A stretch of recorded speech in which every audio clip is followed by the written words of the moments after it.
I'm Dudley Evanson, and my husband Dean Evanson and I work.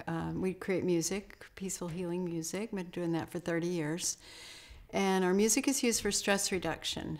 And so, I just realized this coming month is Stress Awareness Month or something like that.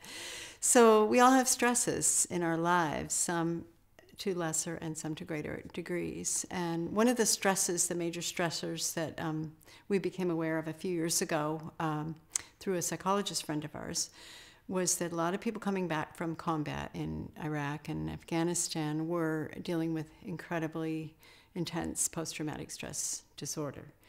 So we realized that our music could possibly help, and we asked her, well, how can we reach into this system, the military system, which we weren't really very connected with.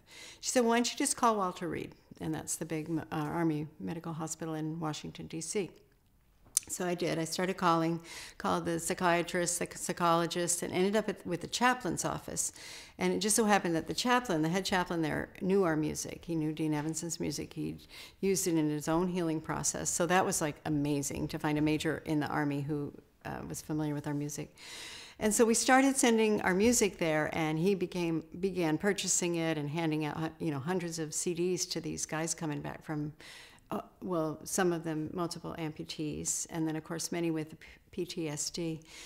And then we were attending a psychology conference in DC and said, could we come by? Because we like to share some of the things we've been learning about how to use music to support the healing process. So we do. We went to Walter Reed. We went there several different years, and we were able to go into the different departments and work with in the psych wards, and we taught the chaplains. And so we were actually teaching them how to use music to help in the healing.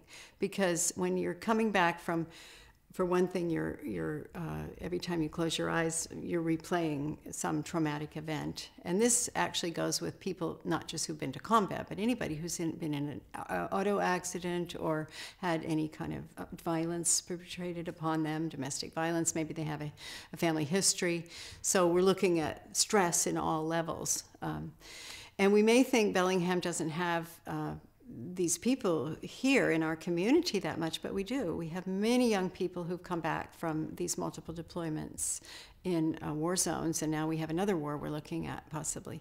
So we're looking at how to deal with that, and that's, I think, one of the underserved communities here, that people come back and they don't know how to relate to their high school buddies or people that they grew up with. They can't deal with it. They're just such intense issues that often end up becoming suicidal. Or what we saw after the Vietnam War, which we disregarded for many, many years, was the homelessness that occurs as a result of this, the mental illness, joblessness, family violence, domestic violence. So there's so many implications that come back when we don't deal with these things. So this is working with veterans and working with people who've been through those kinds of intense traumas, I think is a real important thing that we as a community need to deal with. Because if we don't, we're going to see the effects of those negative situations go on for a very long time. And another thing that I wanted to address is within our community is our energy use, and the fact that we are reaching a place of the slow lack of oil, of petroleum. We already know that. We're hearing all about it on the news and everything. It causes all sorts of disturbances around the world. The fact is, at some point, we are not going to have any more. So I would like to see our community, it's not something that presses on people right now, except they get upset with the price of gasoline. But I think what happens, and we've studied this extensively, is that when we don't have an alternative, we're going to end up with a lot of problems. The biggest consumption of gas, of petroleum products, is food production, food processing, food manufacture, food distribution. So when we think about that, and that's some of the things that we were hearing about earlier, is just how to have more sharing within our community. I liked what James was saying about looking at all of our resources here. What do we have here? What can we grow here? What are our needs here? So I think the more we can look at relocalizing our economy, and I'm really big on growing food. I just think food growing everywhere. Food in their window boxes, food in the gardens, food in the backyard, food in the side yard, food in our cars.